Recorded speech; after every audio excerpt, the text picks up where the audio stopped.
Hello everybody, it is Wine with Dave. And it is 9 o'clock, as you can tell. It's wine o'clock. It's going to be wine o'clock for the next 60 minutes.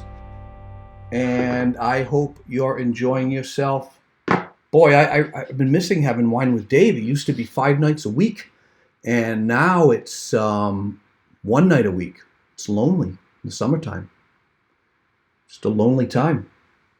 Everything's happening during the week. I'm actually not prepared doing once a week. Isn't that funny? When you're doing stuff every single day, you're fired up. The brain is going. You're thinking of ideas, and you're on I want to say like a gerbil's wheel. That's not a good analogy because it's not quite like that, but it is kind of like that. But going to the summer schedule, it takes a little getting used to. So anyway. Yeah, lots happening. Number one thing that's happening, my little pet peeve with Facebook, again, is they just changed their entire design. Yeah, if you're on Facebook, you've probably noticed it. All the business pages are radically different. Private pages, radically different. All your content's there, but try to share a page to someone else's page and you go, what? How do I do that? So that's interesting. I say interesting. There's another choice word for that. It's not really interesting. That's frustrating, but I don't want to get frustrated. Hey, it's episode 56. I'm nearing the big 6-0. This is cool, huh? Maybe when I hit 62, I'll retire. No, probably not. I'll keep going. I can't wait for the big 100. I'm on my way. I'm already past the halfway point, and that's going to be cool. Hey, so if you're watching right now, type a comment. Just say where you're from, what city, what town. Just type it in there, and it shows up on the screen just like that. Right there, boom. Yellow text. Your little picture will show up. You can ask questions, and it's going to be great. We're going to have a good night. What else was I going to say? Oh, really, really cool, guys. Really cool. I don't know how I found this person. And let me look it up. All right? Let me look it up. It's a Facebook page. And her name is Jessica Reeder. Okay? Jessica Reeder. And hopefully she's watching tonight. I really do hope she's watching tonight. Because I told her I was going to promote her. She started what's called the Wine Fairies of Rhode Island. All right, so it's not like you think. She got this idea where, let me just show you. I'm going to just show you. I'll wait. You join the club for free. You join Wine Fairy. You become a wine fairy, okay? And what you do is people will put their address in the comment. And you, anonymously, you're a wine fairy, you get this. Right? I don't know if you can see it. Boom. Bottle of wine, magazine. What else is in here? Mimosa frap. Look at that, a mimosa frap. And of course, coconut water, mango stuff. A lot of things,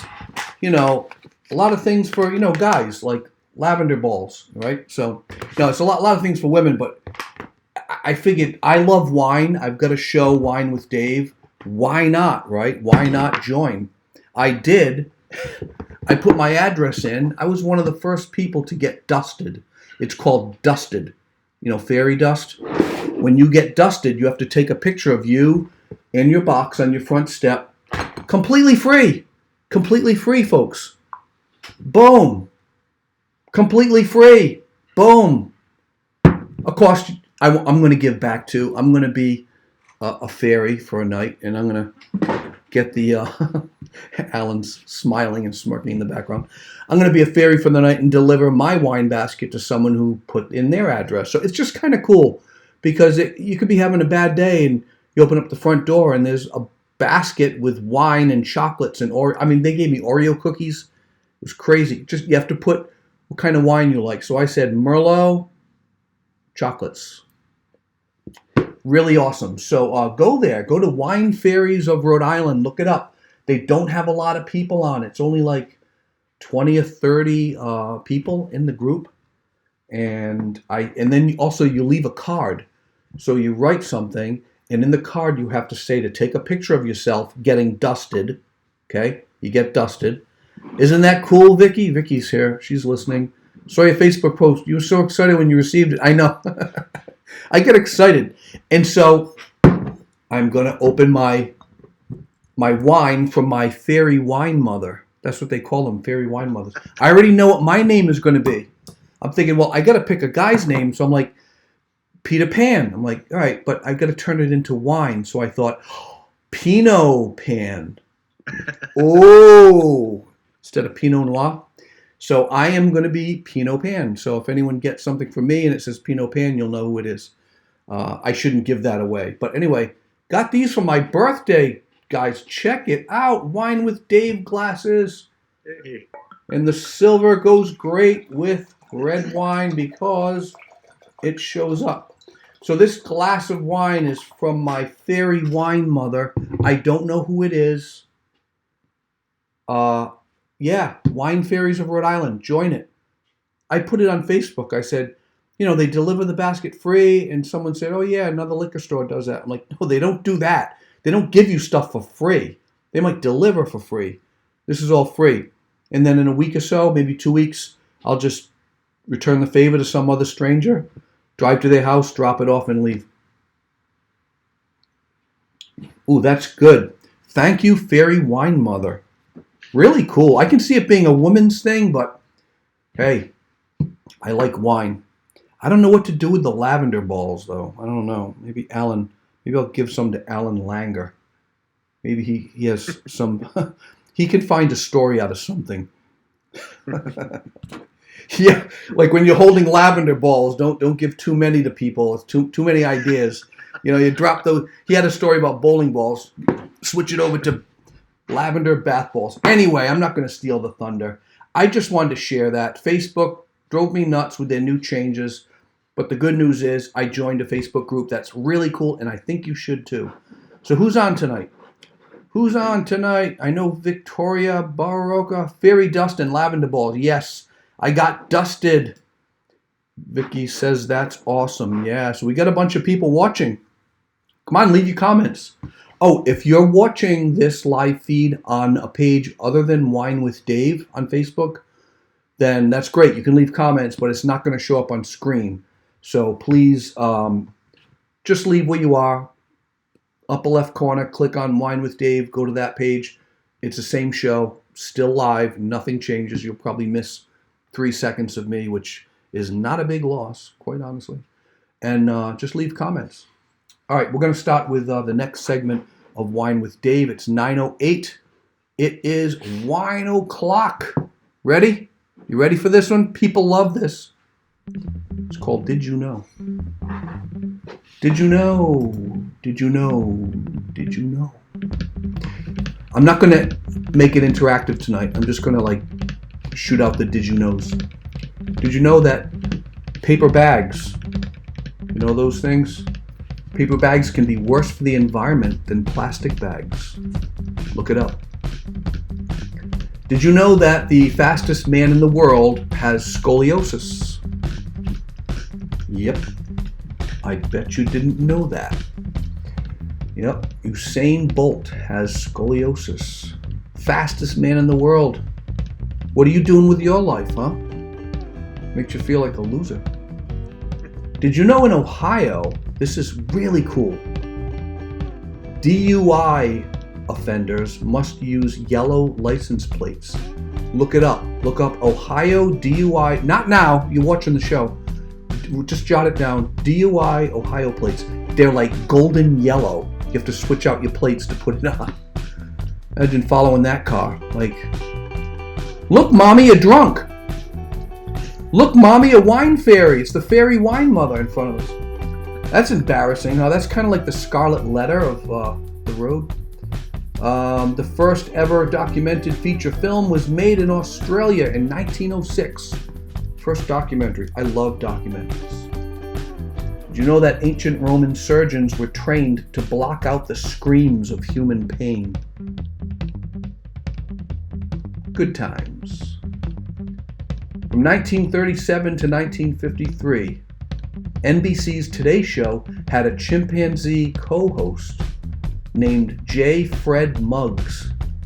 It is estimated that he brought in the network around $100 million. People tuned in to see J. Fred Muggs. He was a chimp on the Today Show. Did you know that apples, peaches, and raspberries are all members of the rose family? Yeah, that's why people watch Wine with Dave. They get to learn stuff like that. Yes, part of the rose family. Apples, peaches, and raspberries. Did you know that Canada eats more macaroni and cheese than any other nation in the world? My kids grew up on that stuff. This is cool. A French general gave President John Quincy Adams a pet alligator. Adams kept it in one of the White House bathtubs, and he enjoyed showing it off. Cool. I don't know what he named it. Snakes can help predict earthquakes. They can sense a coming earthquake from 75 miles away, up to 5 days before it happens. So if you have a pet snake and it's freaking out, head for the hills. The hand and footprints in front of Los Angeles' Chinese theater's tradition started accidentally when silent film actress Norma Talmadge stepped on wet cement. Did you know? I bet you didn't know that. And did you know, and I love this, any animal lovers out there, and animals yawn based on how large their brain is. The bigger the brain, the longer they will yawn. I have 2 dogs. The little one is just like a little, and it's kind of done. Dinosaurs would swallow large rocks, which stayed in their stomach to help churn and digest food. And that was Did You Know? Those are cool, huh? I like those things. Tune in every week for more crazy, wacky Did You Knows. Next week, going to have a really cool guest on. But, oh, no, I got to talk about today. You know what today is? I'll talk about my guests in a second. They're coming on in about 1 minute. Today is July 16th. And you know what July 16th is? If you're in business, July 16th is National Get to Know Your Customers Day. Yeah, baby. Get to Know Your Customers Day.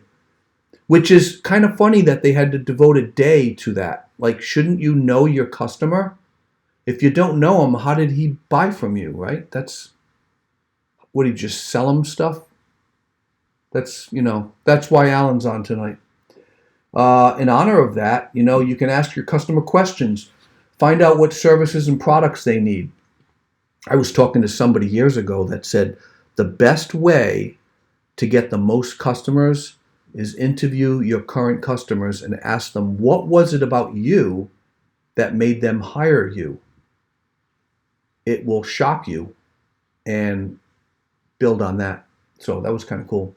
Use social media. Get the word out about your specials and new products and rave about your customers on social media with the hashtag National Get to Know Your Customers Day.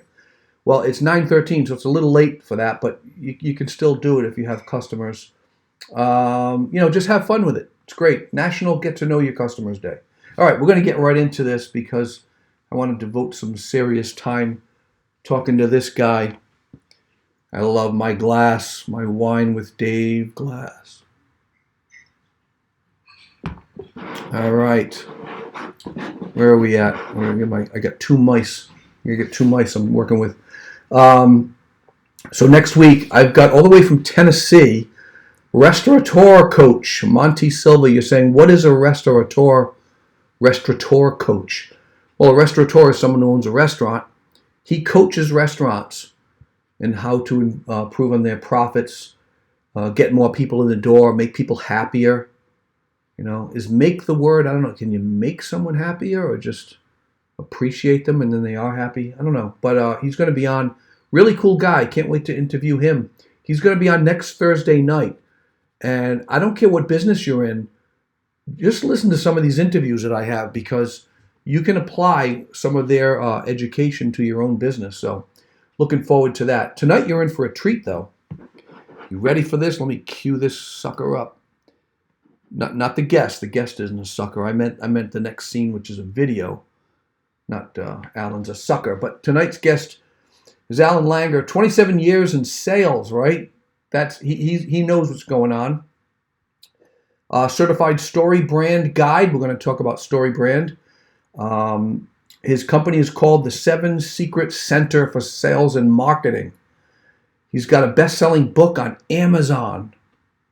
He just launched a podcast show called Marketing and Sales Over Cocktails. Check it out. So I have a question for you, especially for the salespeople who are listening to this video.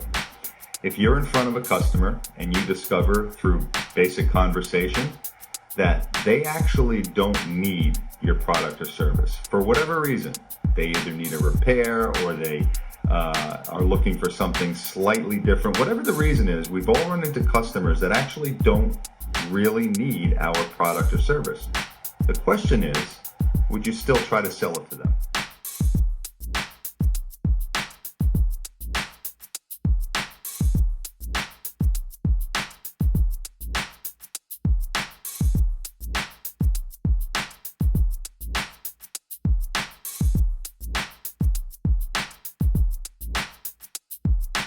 I can't see the video. Is that okay?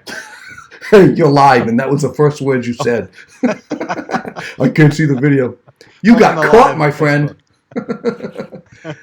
No, you can't see the video, but we're delayed 20 seconds. So for those of you who are watching, obviously, we're actually in the future, Allan and I, 20 seconds into the future.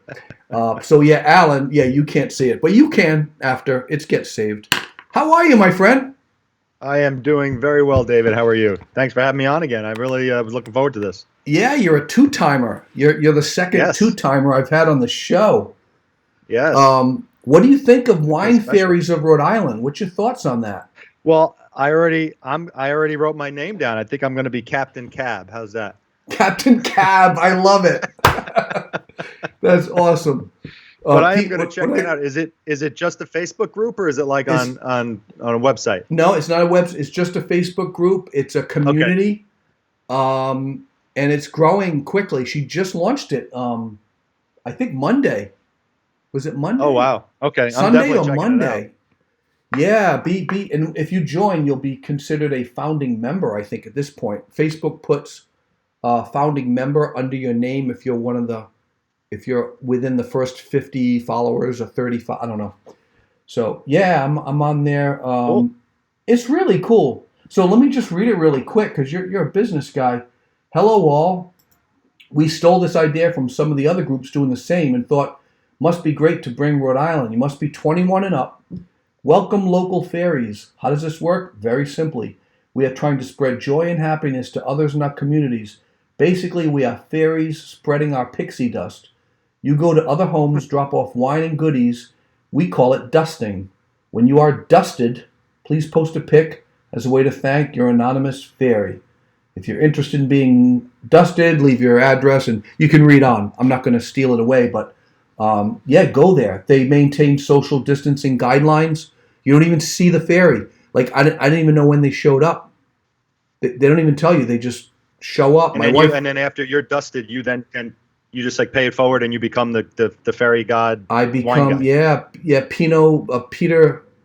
Pinot Pan. Pinot Pan. See, it's tough one. I'm going to be Pinot Pan. So I might wait a week, kind of like hide.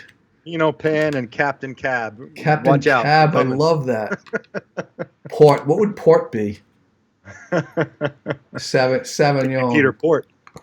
Sauvignon. Yeah, you got to come up with all these like Peter Pan names. Cool idea, huh? I'm sure you love business ideas. Well, I also love ideas that pay it forward, that deal with kindness and making people happy. I mean, that's, I think, I don't know, this is just me, but I think during this whole COVID crisis, I think I've been seeing a lot more kindness and there's two ends of the spectrum. You get the people who are not kind and not following guidelines, but I think a lot of people have been helping people more than I've ever seen, or at least we're more aware of it now because we're not out and about as much as we used to be. So yeah, I'm all for any type of pay it forward, putting good stuff out into the universe always comes back. It's cool. I mean, you've probably done this too, where you're in Dunkin' Donuts drive-through and I get up to mine and I'm about to pay mine. I'm like, you know what? Because I can see in the rearview mirror it's some woman and she's got like 3 kids and she's kind of maybe fighting with the kids. And I'm like, you know what? I'm going to turn this right around for her. Yep. I'm like, how much was that? She's like, oh, $7.38. I'm like, yeah, throw that on my bill. Yep. If it was $7.50, no.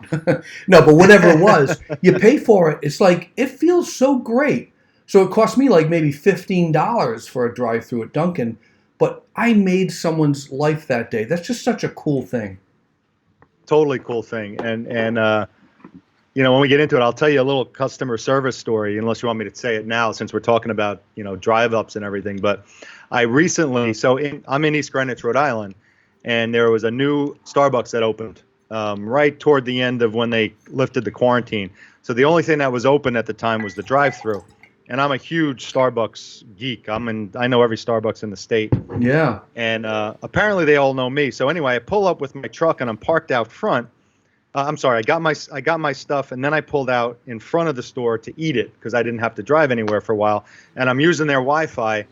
And all of a sudden, out of the store comes 3 women. Turns out they knock on my window, and one was the store manager, one was her assistant, and one was a barista. And I'm like, hi, what's up? She's like, I just wanted to let you know, I was told, I'm brand new here in the state, but I was told that you're a big Starbucks fan in the state. Everybody knows you and your truck, and I wanted to thank you for being a Starbucks customer. Wow. They walked out of the store to tell me that. I will now be a Starbucks customer for life. I was blown away, literally blown away. I sent a letter to the CEO. I did a video on it on LinkedIn. That small gesture of just unexpected appreciation from a business to a customer literally made me just rethink everything I was doing, because just imagine that, like a Starbucks employee walked out into the parking lot to tell me they appreciated me. I was blown away. So probably half of it, I'm guessing, you tell me, was half of the surprise that they actually made the effort to come out in the parking lot, and the other half was just what they said, or because they could have just said it while you were in line. I think it was both. Like, not only did they make the effort, like the manager didn't come out herself. She took her assistant and she took a barista, and the barista I knew from another Starbucks. I think she worked in Barrington or something. So she knew me. I think she's the one who said, "Oh, this is the guy that's in the Starbucks all the time." And then she said, "Oh, let's go out and thank him for being a customer." So I did a video cool. on it. I sent the video. It was really cool. It was just, I'll never forget it. That small thing I'll never forget. So don't ever take for granted that you cannot appreciate your customers enough. That's the moral of that story. Now, this is off the cuff, all right? This isn't one of my questions, but on the flip you side, just reminded me of that. no, this is perfect timing, because on the flip side, there's a guitar player who went flying on an airline. Yes. You would just tell me about that, like the complete opposite. So yes, so he works. His band is called Sons of Liberty. I think I said Sons of something. That I told you. I got to look it back up. But Sons of Liberty or Sons of something. He's from South, and he was kind of just kind of band guy making his own stuff. He gets on a plane, and it was United. I can say that because this is pretty well documented. And they broke his guitar. They just destroyed his guitar. And he wanted to get remuneration. He wanted to, like, someone pay for my guitar. He got nowhere. No one would pay for his guitar. They were like, basically, screw you, buddy. Jeez. You broke your guitar. Tough crap. So he wrote a song called United Broke My Guitar. And he did a video. The video went viral. And he got so many, literally 4 million reactions to the video, that he wrote a book about customer service. And the book is a plane standing or sitting on a broken guitar. That's the cover of the book. And he's made millions of dollars from this one incident. And the airline, supposedly, I read it in an article, has lost over $100 million in business because of his publicity because they wouldn't fix his guitar. Wow. There's So fascinating stuff. Look it up on YouTube. United broke my guitar. yeah, and I remember hearing about that guy. Like a lot of news comes in and out, and I completely forgot about him. That's Sons of Maxwell. That's it. Sons of Maxwell. Sons Not of Sons Maxwell. of Luke. Sons of Maxwell. Yes, that's it. Well, let's get into this because this is fascinating. Bringing the human back into sales, kind of kicking the sales out. Talk about the shift between sales pitch, which is pretty traditional, sales pitch, versus integrity selling. What is integrity selling? Well, I think I was catching the little video clip you did on me earlier, and it was one of the clips I did on LinkedIn about, it was called, Do You Sell with Integrity? And what I mean by that is, like, you're trained, when people join an organization, they're always trained to do the sales pitch. They're trained to follow the process, which is fine. You need to know what the company process is. But along the way, you get lost in, I need to make this sale no matter what. And I'm going to maybe leave my integrity in my car as I walk up to the house and try to sell this no matter what. I'll tell little white lies. I'll make some fibs, and then I'll just get this sale and never talk to this customer again. And that's the reason why people don't like to talk to salespeople, because there is no integrity. The perception of a salesperson is they have no integrity. Right. So my question to salespeople I train is, do you actually sell with integrity? And what I mean by that is, when you're in front of a customer, I always say, ask these two questions when you're at a crossroads, because sometimes you get to a crossroads and you're like, I can go down here and I can be kind of unscrupulous and unethical and make the sale, or I can make a left and maybe not make the sale, but it's the right thing to do. So I'm like, my question is this the right thing to do? What is the right thing to do at this moment, right now in time? And in a bigger picture, what is my legacy going to be? What would I like my legacy to be? And that's not your legacy on your tombstone or at your eulogy. It's your legacy when you go to sleep at night. Like, do you actually feel like you're a good person? And if you follow those two rules, whether you make the sale or not, if it costs you a sale, it's my opinion that in the long run, you're going to be a much better person and a much more successful salesperson when you sell with integrity rather than just sell to sell. Right. Yeah, I see more and more salespeople doing that, because not only does it feel better to the salesperson, of course it feels better to the customer. I've told customers in the past, you know what, you don't need this. You called me out here because you think you need it, but this only needs to be repaired. I'm not going to sell you a new front door. And they're blown away. Like, what? What do you mean? Like, you're supposed to sell me at all costs. I'm like, no, you don't need it. Right. And you just you get referred more than the guy who would have sold it to them. Right. You see that a lot. Now, you've trained salespeople. Have you had anybody buck that trend? They're like, you can't do that. You got to get the numbers up. The numbers. Yeah, you get that more from the sales managers or the old timers that have been in it for 30, 40 years, and it's all about sales numbers. And you get it to the young guys that were trained that way.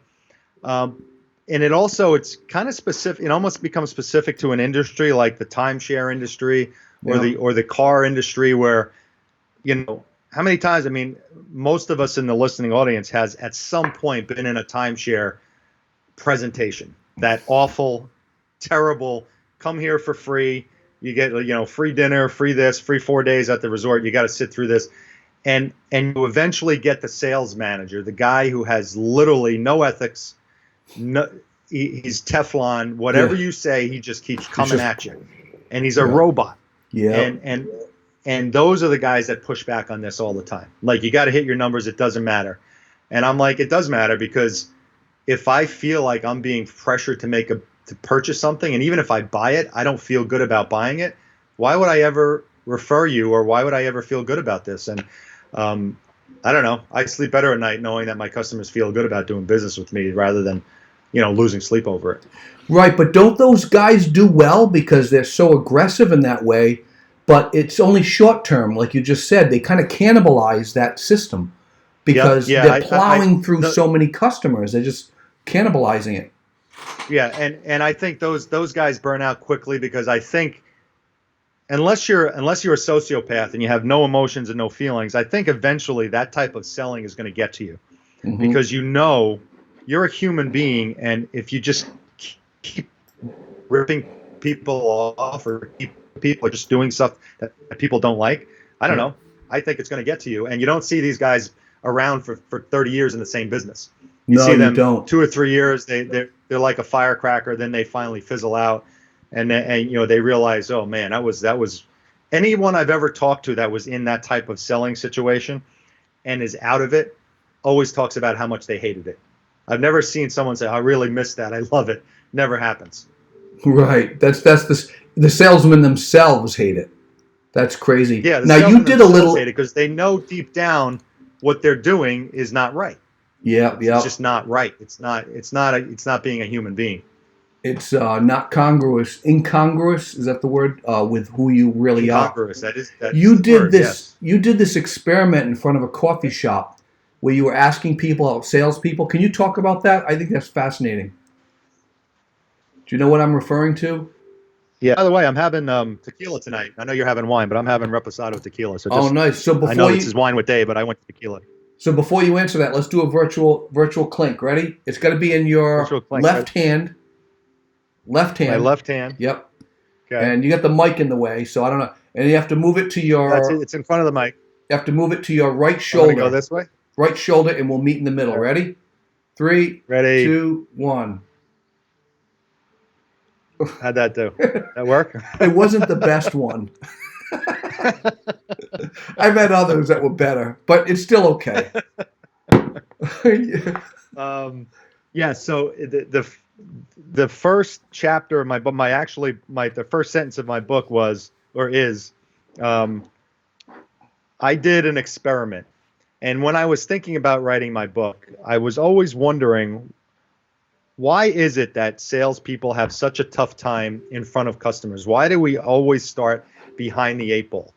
Yep. And I was just kind of wondering what was going on. So I said, well, let me see if that perception is right. So I started asking everyone in the coffee shop that I went to every day. Random strangers would walk in. Hey, can I ask you a question? Sure.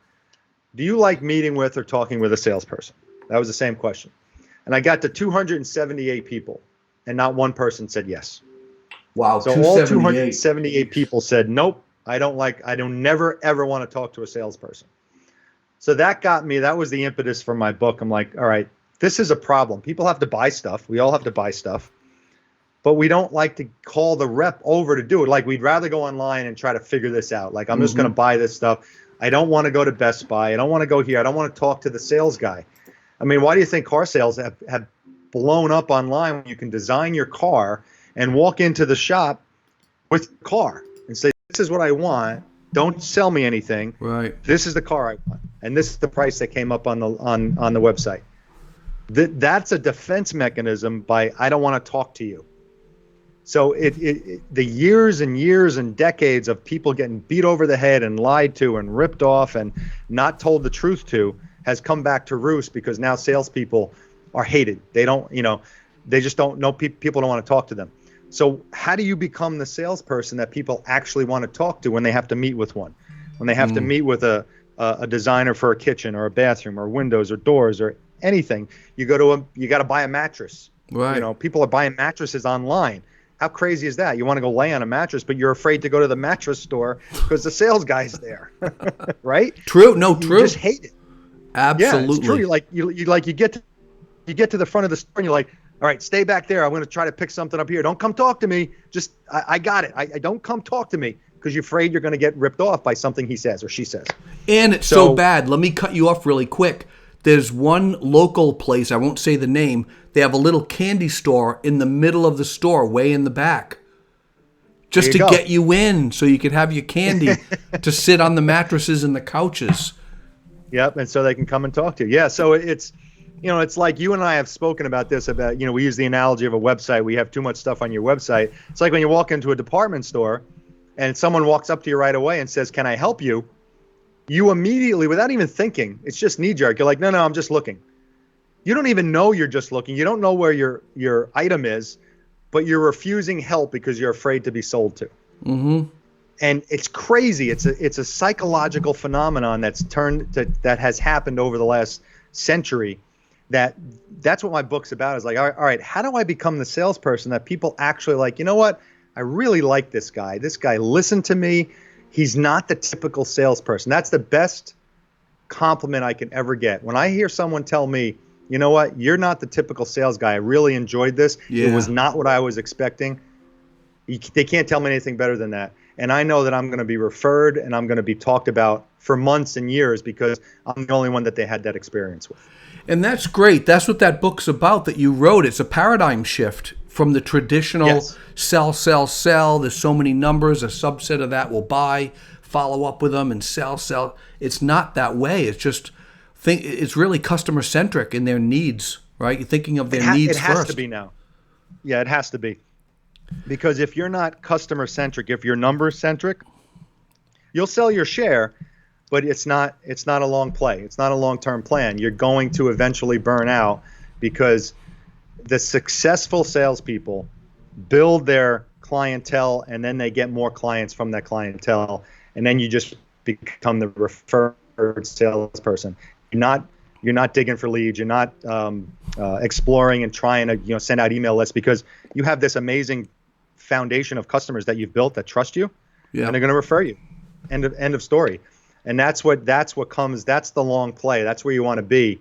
So at young sales reps, I train them to start this way and build this up rather than saying, well, I'm not going to worry about this customer because there's 1,000 more customers I can talk to. That's not the way to approach it. That's cool. Let me switch gears here. You are blowing it up on LinkedIn.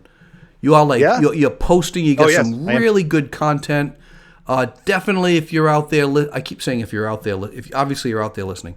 Follow Allan on LinkedIn, Al Langer, and also his web address is right below his name, allanger.com. But on LinkedIn, you had a video post, and at the very end of this post, you said sales is not a numbers game; it's a human game. That thing, explain what happened to that when you said that.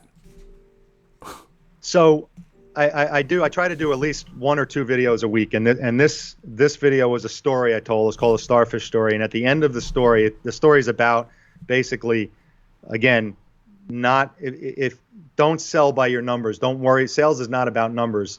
And then this actually just popped in my head as I was making the video. I said, sales is not a numbers game. Sales is a human game. Mm-hmm. And every comment, I got over 1,300 likes and comments from that video. Wow. And the majority of them mentioned that quote.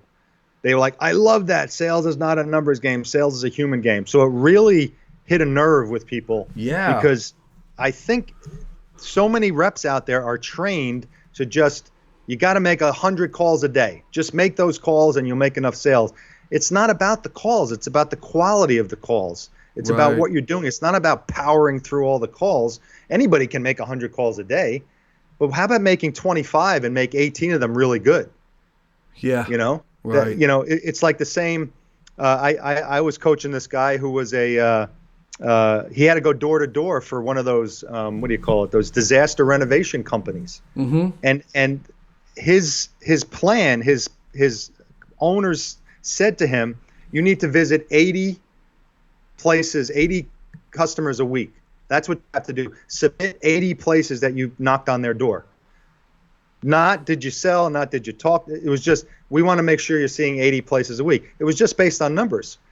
And I'm like, no, visit 20 and have a conversation with 15 of the business owners.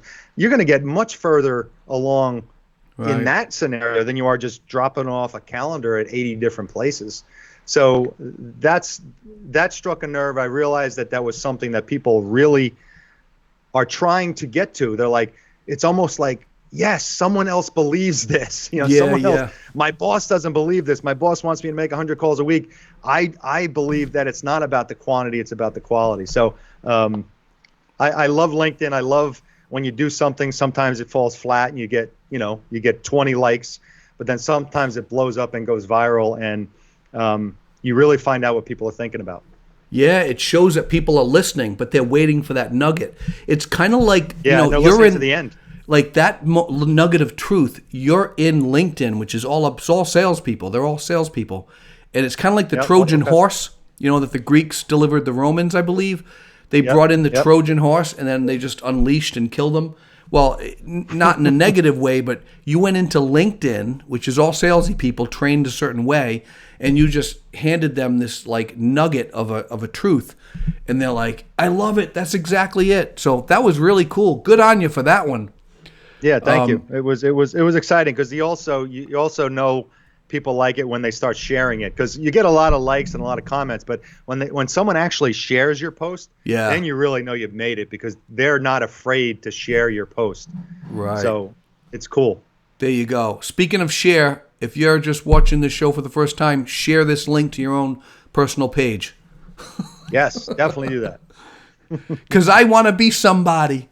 No, and you actually said that about, you had an analogy of like a bunch of aliens from another planet landing and seeing, going into a forest and animals, like this guy shooting game and like, got one. And you don't treat it like a sale. It's like, don't say I got a sale, say I helped someone. It was like a big paradigm shift on that. It's a huge, so it's, you kind of brought up two things that come together. So yeah, I'm butchering it up. No, that's okay. So the name of the book is The 7 Secrets to Selling More by Selling Less. So there's 7 strategies in there that are based on how the human mind works, that if you just apply them, people will feel more comfortable buying from you. Right. One of them is the paradigm shift of, instead of walking into an appointment saying I have to make this sale, I have to make my numbers, all you do is just say, I'm here to help this person. I don't care. Forget about the sale. Forget about everything. If I help them and it turns into a sale, great. If I help them and it doesn't, I'm still going to feel good, and they're going to feel good, and that's a good thing in the long run. Right. So the video I did that you're talking about is also in the book. So the story is, I hate sales meetings. And I think if you talk to most salespeople, most sales meetings are terrible. They're terribly run. They're all about numbers. They're all about rah, rah, rah. This is my closing percentage. Really? So my point was, yeah, exactly. My point was, if an alien who didn't know anything flew down from Mars and snuck into the hunting lodge meeting on Tuesday night and listened to all the humans talk about how they hunt and how they kill the deer, and then the next morning went to the sales meeting and snuck in the back and listened to that, he would be thinking, or the alien would be thinking, they were talking about the exact same thing, because the sales meeting treats customers like prey. Yeah. They don't treat them like human beings. And you can't treat your customer like prey. If you treat your customer like prey, like you're out to shoot them, you're out to bag them, you're out to get them, conquer them, you're just going to be a mediocre salesperson. There you go. Well, I have a question. Vicky is asking a question. Allan, do you think that personality is a big factor to a successful salesperson? Maybe personality alone, that's her question. So that's a great question, because a lot of people think you need to be an extrovert to be a salesperson. It's not true. You have to be a person, you have to be empathetic. And you can have any kind of personality to be empathetic. So you have to be a listener and you have to be empathetic. What's really important is the personality of the customer and understanding who you're talking to. Because you have to approach different customers different ways.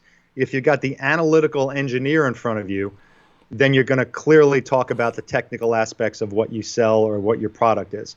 But if you've got like the amiable customer who's just gregarious and I need a new washer and a dryer, you're not going to talk about the length of the hose and how much gallons of water are in the washer and dryer. You're going to talk about how clean your clothes are going to get and how good you're going to feel. And how we feel, because I'm that guy. It's how we feel owning the product. Exactly. You have to, but if you talk about how you feel owning the product to the technical guy and you don't go over the technical stuff, he's not going to buy from you. So you have to be very adept as a salesperson to figure out who's in front of you, what kind of personality. But the only thing that you're going to need, the only trait that the salesperson is going to need is empathy, really empathy. And I would also say determination. You're going to obviously you're going to want to be successful, but you want to be determined to help the person and get over the fact that they don't want to talk to you.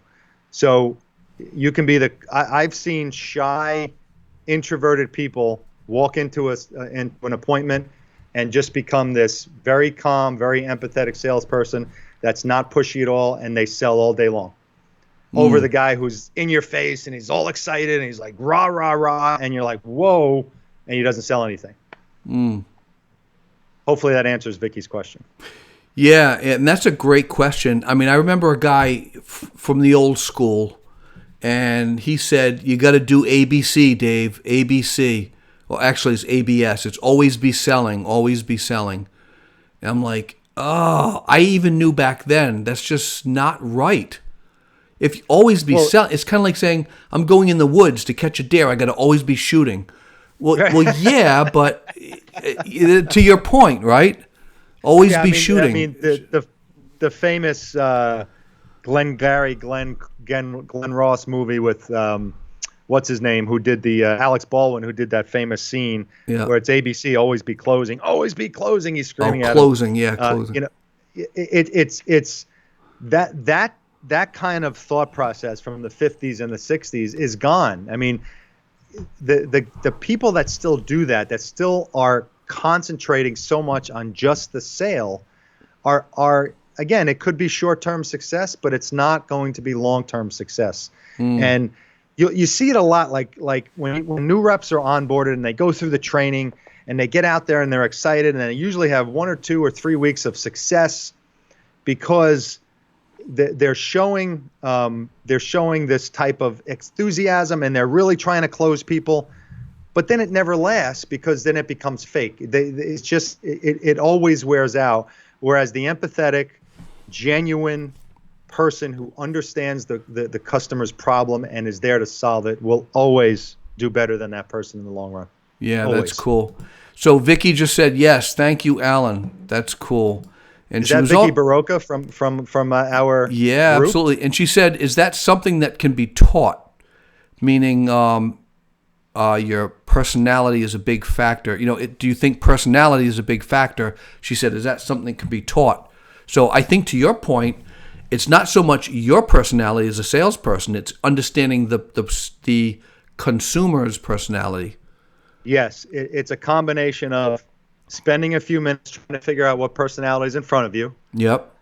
Then figuring out how to read body language, basic body language signals in a sales situation. Just those two things will put you head and shoulders above 90% of the other sales reps out there. And we're going to talk about that. Reps, and my buddy Andy's on. Andy Enright, how's it going, my friend? We were just talking the other day. Hey, Andy. So yeah, Andy's here from Portland, Maine, I think. He's starting a business. So we're going to talk about that, signals that you look for to know if you're doing a good job, you know, the lip and the eyebrow and all that stuff. So let's just jump to that. Actually, Andy has a question. Sure. Allan, how do you feel about using a permission-based sales approach? No pressure, just permission. Define what he means by that, because I've heard different definitions of that. So Andy, what do you mean by that? If you can tell sales. It's maybe, I mean, I'm guessing. So Andy, you can type that in again.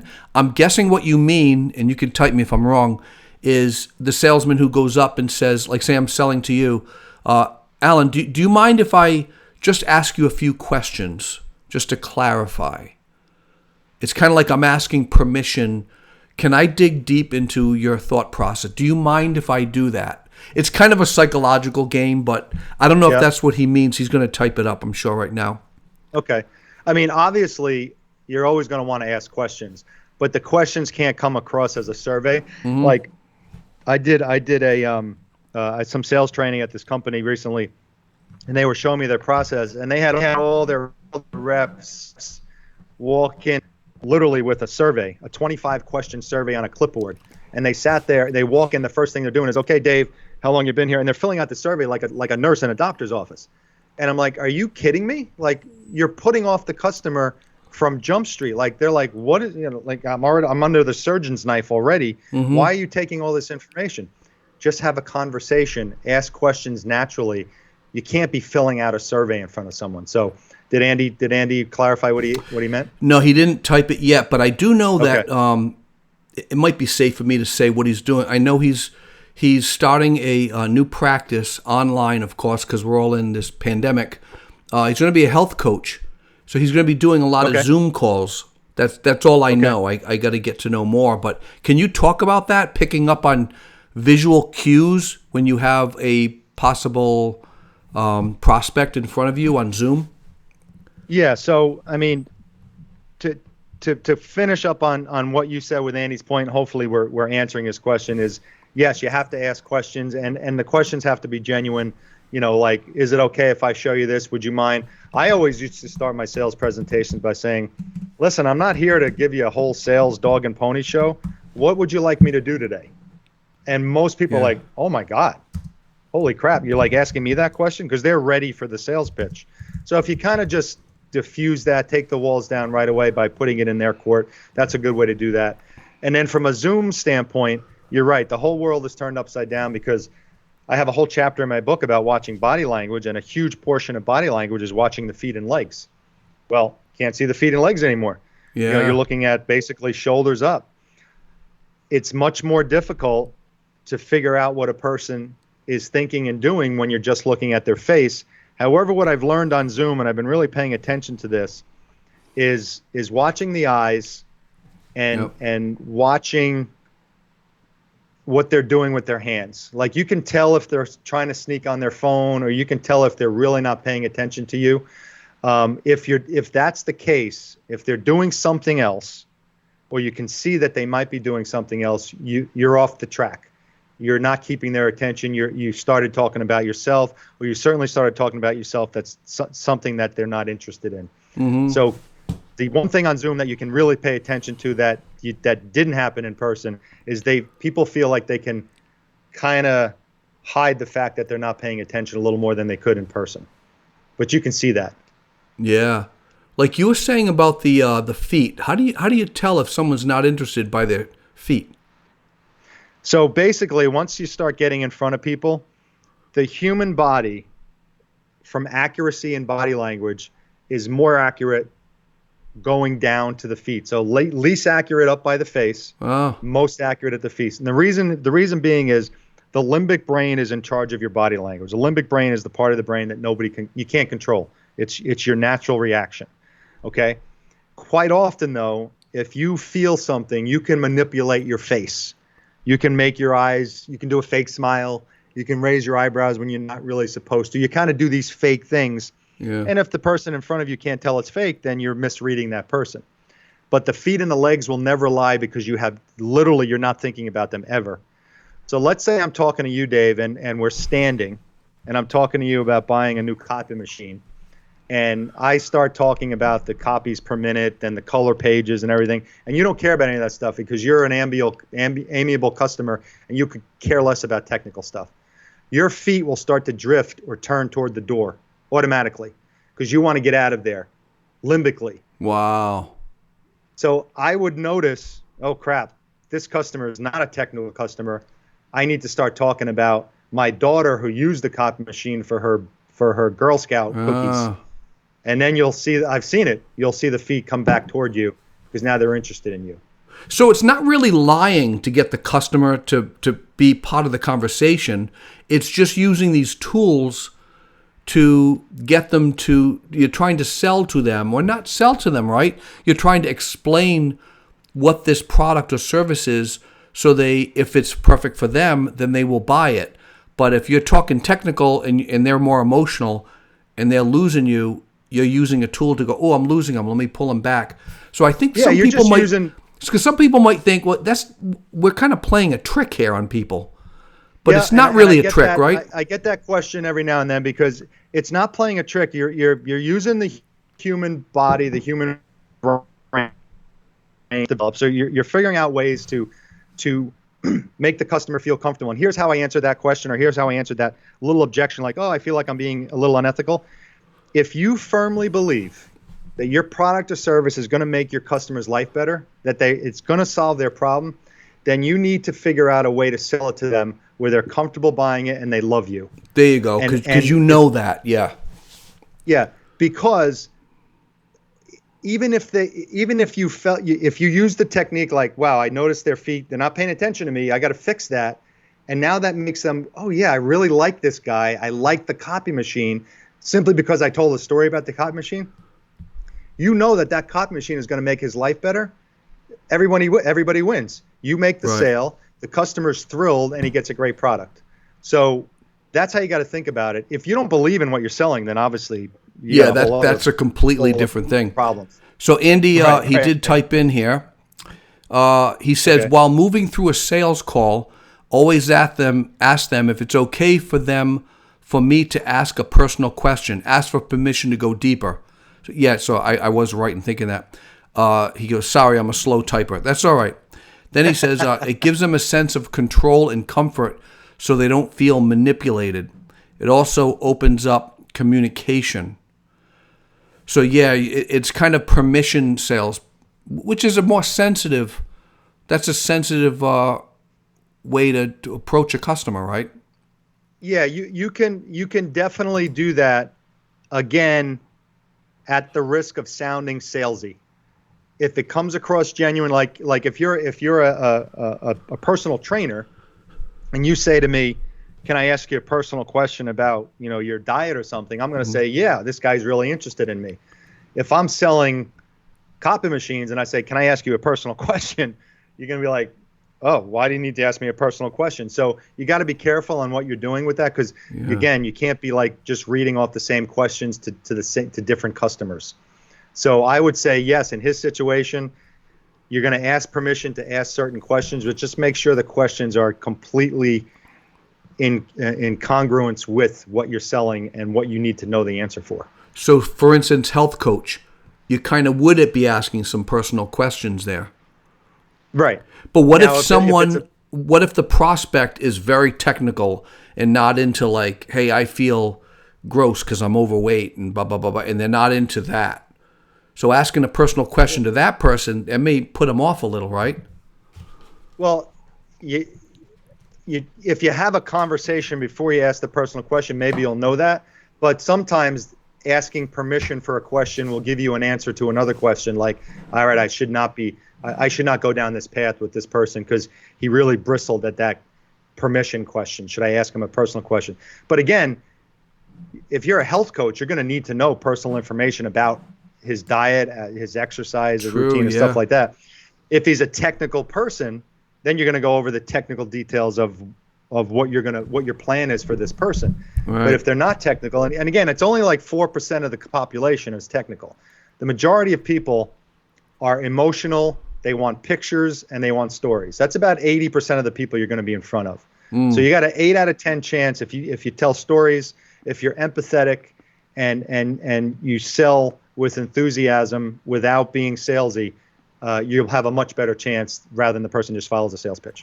That's great. So, and then Andy also said, I try to speak 20%, let them speak 80%. You agree with that? Let them speak 100%, it out? 100%. Yeah, the old adage, Mother Nature gave you 2 ears and 1 mouth, proceed accordingly. Yeah, proceed accordingly. Yeah. You should listen twice as much than you speak. Yeah. I get caught up in that cycle because I'm so passionate about what I do for a living as far as design and marketing and web and all that I just like diarrhea of the mouth. Yep. But I've noticed some part of my brain says, Dave, shut up. Mm-hmm. They're just sitting there and they're not saying a word and they're the customer.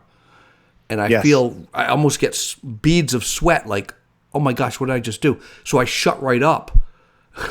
And it's like, oh my gosh. So it's a lot of training. And a lot of, you got to train yourself.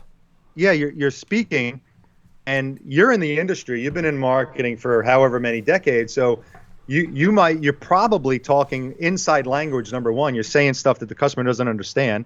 The customer's going to be polite, not saying, well, wait a minute, what do you mean by, headline 1 font? What do you mean by that? Yeah. They're not going to say that, but you could be all excited about that. And he's gone. She's gone because you lost them. They're over your head.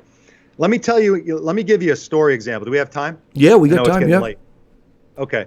So here's the difference between selling features, technical features versus telling a story. I'm going to give you an example I use when I sold windows and doors. And this is a great example. And you can use this in almost anything. Okay, so here's the guy who's talking to a woman and he's trying to sell her windows. And she asks him, hey, why is my window so drafty? And what is your window going to do to help that? And here's the feature dump, the feature salesperson who just follows a sales pitch. Well, ma'am, your window is 80 years old and it's got single pane glazing and the side jambs are really kind of splintery and stuff. It doesn't really close well at the bottom. And what's happening is the transfer of energy goes through the storm window and the glass so quickly that it comes into your house and on and on and on. And all of a sudden her eyes glaze over because she has no idea what the hell he's talking about. Yeah. Here's how I answered that question. Same question. Why is my window so drafty and what's it going to do to fix it? Well, Mrs. Smith, when you look at your window, there's about 85 pinholes that let air in your house. And when you add all those pinholes together, it equals the size of an iPhone. And then I would take my phone, I put my phone on her wall, hold it on her wall. So that's basically an iPhone-sized hole in your wall 365 days a year. Just cut a hole in your wall the size of your phone. That's what that window is right now. Huge difference. What we're going to do with the new window is we're going to fill in that hole. Yeah. Guess who she's buying the windows from? Because she understands. She didn't need to know that I had double pane glass, I had argon, I had all of this low E coat. Didn't need to know about weather stripping. She needed to know that we were filling in the iPhone-sized hole in her wall.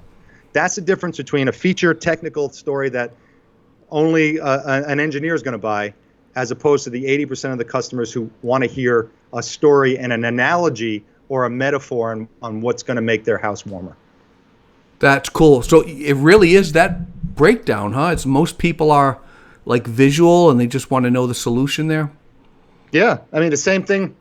Use the copy machine example. I was actually training a copy machine person, and she's like, I go in, and my copy machine specs are just the same as everyone else's. We do 50 pages more per minute, but it's now, we're Xerox, they're Melita, or Minolta, whatever. Everybody has the same copy machine. So she was so frustrated. How do I separate myself? I said, very simple. Instead of talking about your features, tell a story about your copy machine. Tell a story about how your daughter one day, or how one of your customers' daughters needed copies for her Girl Scout troop, because the printer screwed up and didn't print them, and he ran in the office one day, and that copy machine made 1,000 copies in a minute and saved the day for the Girl Scouts. Yeah, stories. Yeah, people remember a story. That's true. Yeah. Yeah. So that if they have 5 quotes in front of them, they're not going to remember the 4 people who talked about the pages per minute. They're going to remember the girl with the Girl Scout story, and they're probably going to buy from her. That's cool. Features versus stories. Yeah, and then not only that, but so you took it another level deeper. I used to remember it was features versus benefits. Yep. So a feature is just, it features this, it features that, it has this, but a benefit is how it benefits the person using it. But you're taking it a step deeper. Let me tell you a story of the benefits. It's a story of the benefits, but here's the problem with benefits. Some benefits customers don't care about. Like the benefit of copying 1,000 pages a minute is that you're going to have quick copies. But if you're in a small lawyer's office, that doesn't matter. That benefit is meaningless to them. Okay? So many features are meaningless. Like if you go to Best Buy and you look at one of those giant screen TVs, how many features are you really going to use? Right. Hardly any. Yeah. And you get overwhelmed with all the features. But if that salesperson hits on the one feature that you like, or tells a story about the television on how whatever the story he comes up with, you're just going to feel better about purchasing the product no matter what the features or benefits are. You're going to feel good. And the good salesperson, the one thing I will say is the customer has to know how they're going to feel after they purchase your product or use your service. Yeah. That has to be illustrated to them in a visual way. Description. Your house, when I sold windows, I mean, like, imagine sitting here without a blanket in the wintertime. Very simple, but it's like, oh, I love that. That will beat, we have double pane glass and a 30-year warranty every day of the week. Yeah, that's cool. All right, we got some questions here. Sure, fire away. First one, someone says, Allan, got your book on Amazon. Smiley face. And then Who was that? Victoria says, absolutely, stories always work for me. Yeah. That's awesome. Andy Enright. Andy says, what I hear you saying is we need to understand what the customer wants to hear rather than what we want to say. 1,000%. Yeah, Yep. huh? Yep. Because Right. it doesn't matter. That's the problem with the sales pitch is you're trained to follow, okay, I got to do A, B, C, D, E, and F in this order, where maybe the customer is only interested in C. Yeah. That's it. It's your job to figure out what part of that pitch or what part of that process the customer is going to most want to hear about. Right. Is it okay, like the whole idea of like you're selling the copier, and let me tell you about my daughter, Girl Scout, needed the booklet done, boom. That's kind of an emotional story, like you became a proud dad because you helped your daughter. Should you bring emotion into sales? Emotional stories? Oh, or as much as you can. As much as you can. And then if you can actually, this is a chapter in the book called social proof. If you can bring social proof into the conversation as part of a story, then you're really hitting a home run. And what I mean by that is people will always feel more comfortable buying when they know that a group bought the same product. Right. And what I mean by similar people to them, it could be like, I go and sell software to a car dealership. I'm not going to tell them that I sold the same software to 50 nail salons. Mm-hmm. I'm going to say that these 4 car dealerships within a mile from here bought the same software. Right. Now I'm feeling like, oh, that's my tribe. They bought it. I should buy it because they're buying it. If you said the same thing, well, 15 dealerships in California bought this, doesn't mean it's not the same thing. It's not the tribe. The local people bought it. So find a connection. Find the people on the block that bought the product. Find people. If going back to Andy, if he's talking to someone in a certain town in Maine, let's say he's in Portland, and he has 3 other clients in Portland. Say I have 3 other clients in Portland. I train them 3 times a week. Bingo. Right. Bingo. That's going to make that comfortable with you, even though he doesn't know those clients. He just knows that they live in Portland and they have something connected to me because I live in Portland. Yeah, it's as simple as that. Making that connection. You know what sells me? I was at the AT&T store and the guy says, "Do you have cable?" I'm like, "Yeah." He says, "Well, let me see your bill," because they're really clever. They look at the bill. He says, "We have AT&T TV, which gets rid of your Verizon, and it's a whole new. It's kind of like Apple TV. It's got all the channels, all the. What sold me on this, and I didn't buy it though because COVID hit." And the guy was out of work for like a month, and we lost touch. So I'm going to revisit this again. What sold me is when the salesman is also the customer. And they do this a lot. Yes. They must train them. The AT&T people say, I've got this. I got this myself. I got it at home. I got rid of cable. It was $89 a month. I got the AT&T TV. It's $45 a month. I get everything plus more. Don't you, Joe? And he turned to look at the other guy like, yep, thumbs up. So when the salesman says he's the customer, I'm like, oh, same thing, social proof. Just like driving by a brand new restaurant, there's all these cars parked in front. It could have been the owner's friends. Hey, park your car in front. I want to make it look like, it's social proof. But here's the thing about the salesman owning the product. You gotta like the salesman. You gotta trust him.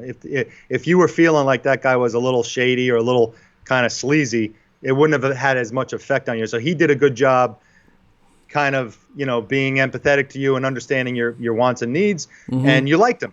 Yeah. And as soon as you like him and then he says, I have it, you're like, oh, wow, this is pretty cool. He has the same product. Now I feel comfortable. Right. Vicky says, absolutely. Stories always work for me. Let's see. Andy says, you got to meet their needs, solve their problems, not educate. Yeah, that's the bottom line. People want to feel that they have a need met.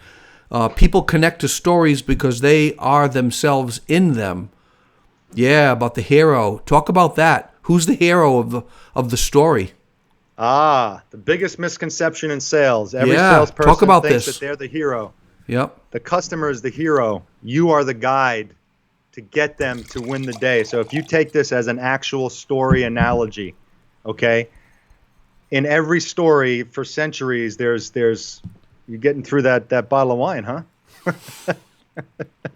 Selfish Well, I'm almost done promotion. with my tequila, so. Not only am I the salesman, I'm also the customer.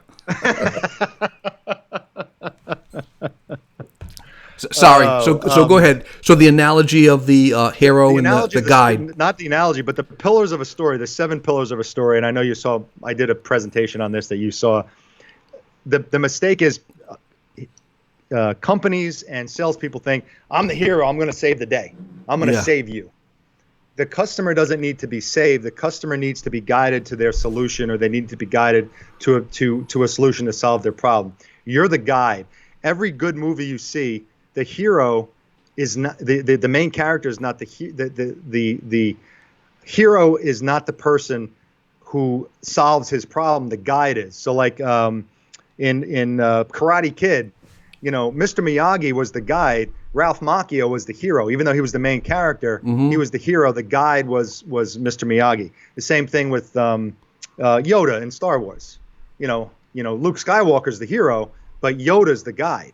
Oh, so okay? the Yoda is the salesperson.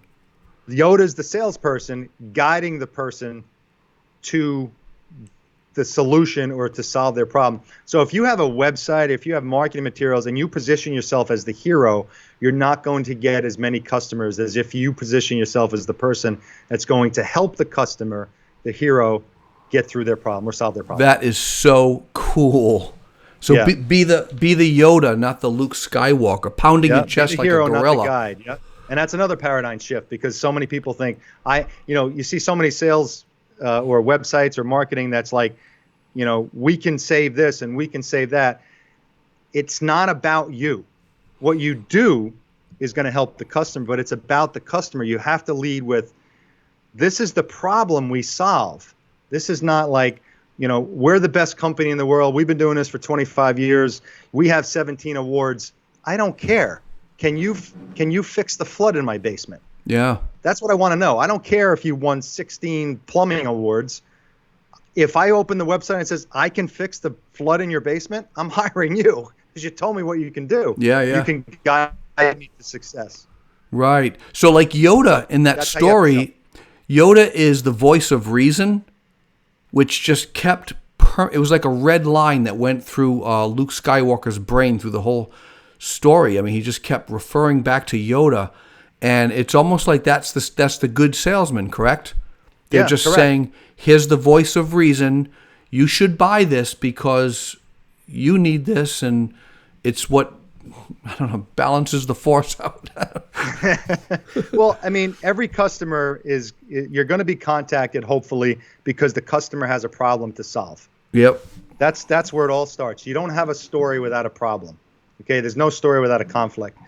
You need to be the person that's going to guide them to solve that problem. Okay, and once they know that you can help them do that, then it just becomes an easy road, because you're not filling it with all this about yourself. Right. Never talk about yourself. Sales is never, ever, ever about you. It's always about the customer. Yeah, that's a good point. So I got another question here before we do the last question. So Vicky is asking, as you know, I'm a nonprofit. I sell good feelings. My customer does not get a physical product. Oh, let me put that back on again. They don't get a physical product. I feel that building relationship is key. Allan, what do you think is most successful for a nonprofit looking for funding? Yeah, that's kind of a different thing. You're asking for money, but I'm not going to give you anything back. I'm just going to give you. That's about. Yep, she's 100% right, and that's about selling a feeling. That's about selling. You have to tap into the person's. You got to find out why they want to give in the first place. And she, as a nonprofit fundraiser, Vicky knows this more than anyone. People give for different reasons. Some people give because they're vain and they want their name on something. Mm-hmm. They want acknowledgement. They want the plaque on the wall at the hospital. Some people give anonymously. Your number one thing is to find out why they're interested in giving.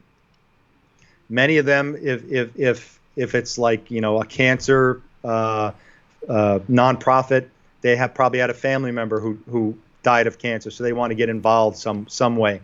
So you need to find out what the reason is. You can't just say, hey, give because you'll feel good. they may not want to give because they feel good. They may want to give because they had a friend who did this, or they feel obligated, or some people want to give because they're going to get a tax break. You got to find out what that is first. But you're right. They're not going to get anything except satisfaction for why they're doing it, why they're interested in talking to you. So that's what you got to find out. And then once you find that out, then you just then you're home free. You're like, okay, well, this is how we can do this. This is the plan that we can have to get you to the point where you're going to feel this way, and you're going to be really, you're going to take care of your taxes. You're going to feel good. You're going to take care of whatever the reason is. If you hit the reason, if they give you 10,000 and it hits the reason why they're doing it, then they're going to feel good about doing it. So I would think, and what's your thoughts on this? Being a salesperson in a nonprofit means you've got to be a lot more empathetic, because you're asking deeper questions. You're finding out why do they give. And that's kind of a very personal question. Hey, before I take your check, hold off. Why do you give? I mean, that's like, well, what do you mean? You just take my money. Well, what are you asking me that for? Yeah, I mean, if they're just saying, here, take a check, you're going to take the check. But yeah, the good fundraiser is going to find out why they're giving you the check, because you want to get more checks in the future. If you just take the check and say thank you, they're going to be like, well, they don't really know why I gave the check. I wanted them. Many of them aren't going to tell you. They want you to draw that out of them. And that means like, oh, they actually really listened to me. I'm giving this check because my mom died of cancer. If you don't find that out, and you just say, here's a donation to the American Cancer Society, thank you, and you say, oh, you send them a little thank you email or a card or a box of chocolates, I'm not feeling great about my next donation because they know nothing about me. If I got a personal call and said, tell me why you gave that gift, I really know why. I'd like to know why. Now I'm going to tell you my story, and I'm going to feel like I have an ally and a friend over there, and I'm going to give more in the future. Oh, that's excellent. Which is, Vicky just said, second book on nonprofits, Allan. You should do one on that, on nonprofits. I run across nonprofits all the time. Nonprofits are like, how do we raise money? I mean, it's a dilemma. Yeah, they're all doing that. Yeah, I used to raise money in athletic fundraising. So you would go to alums and ask them for money, and there was nothing tangible. They would just give to the football, program or the basketball program. Yeah. Now that was more of a pride thing, but again, you still had to find out. You couldn't just take the donation and not say anything. It's like, well, why are you giving this? So did you have a good experience? Did you, and they would tell you, well, my grandson's going to go there. I want to make sure, the program is supported. That's all you need. Now they feel heard. And when a customer feels heard, you got a customer for life. Good. Last question. I know you got to go because you got another. You got a podcast. So, I know it's 10:17. You got a podcast coming up, and that's my last question. Let's talk about that. You're on episode 5. You got some more in the can? Having a blast. I call it Marketing and Sales Over Cocktails, sort of inspired by Wine with Dave, except yeah, baby. Cheers. We'll do another cheers if we can. Left hand. There we go.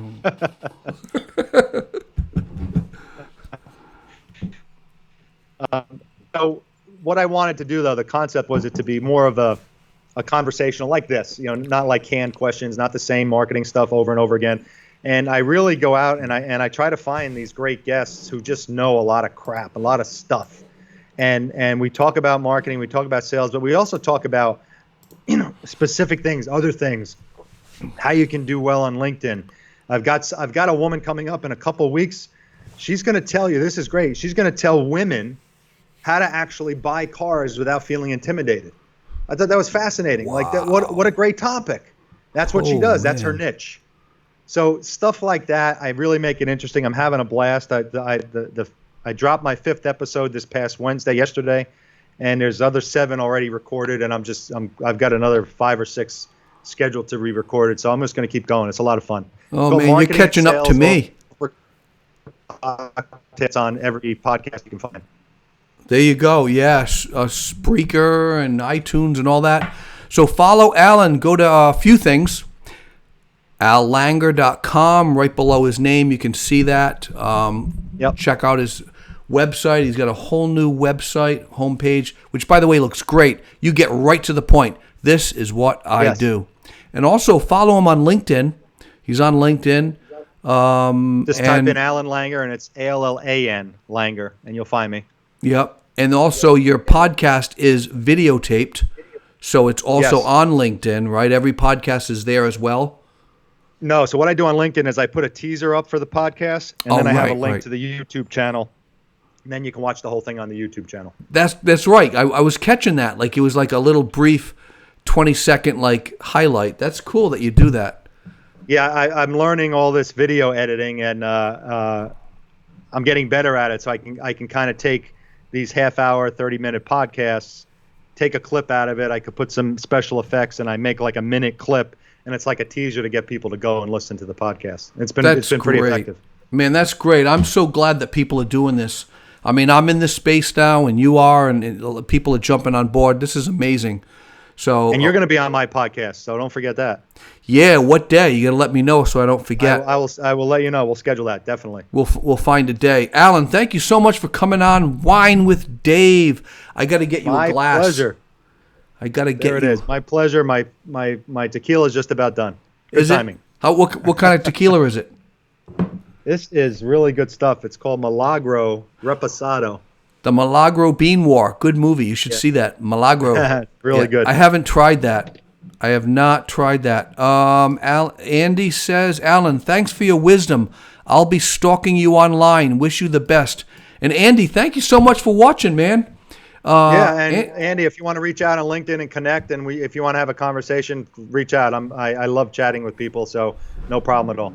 Yeah, Allan's friendly. I mean, this interview didn't prove that, but no, he's friendly. He's friendly in person. And it's weird being on Zoom and being all digital now. That's why I did this show, because April 1st is when I launched it. It's just like, what am I going to do? I looked at my wife. I'm like, we can't go out to dinner. We can't go anywhere. Hey, I'll just start a live show. You know what? Here you are. 3 months 2.5 later. months later. Yeah. 3 months later, it's going really well. Andy gives a thumbs up. Awesome. And Victoria, I'm already stalking you. Ooh. It's cool to be stalked, isn't it? Go on Amazon and get the book. You guys will like it. Yeah, the book is great. The book is really good. I haven't read all of it, but the book is good. So, yes, take care, my friend. Can't wait to be on your show. Thank you, David. I'll send you the calendar. We'll set that schedule up. Good. Take care, and you're going to film your great next night, podcast in like 10 minutes, so take care. Bye-bye. You got it. Take care. That's cool. Oh, I'm frozen. What am I frozen? Hold on a second. My camera froze. What happened there? Oh my gosh, this is weird. Not frozen to me. No? You're fine. My picture looks frozen. Weird, huh? Okay. But you're not frozen on my end. All right. Oh, I know what happened. No, my good camera just died. The battery died because we went over like an hour and a half. So here I am. I'm on the bad camera, which is not too bad. Hey guys, thank you so much for watching. I know we went a little over, and that's the cool thing about that. I don't have to go to a commercial break. And when the interviews are good, you just keep them on. So that was great. Allan's an amazing guy. Follow him. Andy, Victoria, maybe he'll come out with a second book on the 7 secrets to selling or to raising money for nonprofits. Who knows? Who knows? You got to just keep banging on that door. Maybe he'll write a book on it. Guys, thank you so much. I will see you next week. And if you're not following Wine with Dave, shame on you. You need to just go up there and just follow. Don't just like the page. Go over to the little follow button because look at this. I got to get used to the new camera. I'm training myself to look at that other big camera, but that battery's dead. Go to the top and follow. Click on the follow button and follow me. And that way, when I go live, if you're just sitting down and you're bored, ding, your phone rings and you go, Dave is live, Wine with Dave. Then you can click and you can watch it. And try to have some good guests on. Next week's going to be really, really, really, really cool. And also, I have a second show, 2 shows. Another one is called The Gray. It's where people who are feeling tired of the Black Lives Matter movement and don't think that slavery, that happened years ago, it's not happening now, and it's just like, come on, let's just move on from there. And also, black people who are feeling like, man, we're still struggling with this and there's some systemic racism going on. The show The Gray is where the two kind of meet together and we can talk openly and listen to both sides and somehow change some of the ways you feel to kind of blend, because there's too much polarization in the world, and I'm sure everyone can agree with that. So let's learn from each other, okay? The Gray. And also it's a double meaning because my co-host, Jeremy Agunba, is black and I'm white. And I'm an artist. So what do you get when you mix black and white? You get gray. So that's what we named it. We named the show The Gray. Look it up on Facebook. It's there. That's going to be next Wednesday night. It's going to be really cool. It's our 3rd episode. And we actually have more followers on that page than Wine with Dave. And we only started 3 weeks ago. Hot topic, I think. The Gray. And then Thursday, the next night, we're back with Wine with Dave. Guys, thank you so much. I don't have a closing joke. I try to have one, but I don't tonight. So, sorry. If you got one, send one to me. Take care, everybody.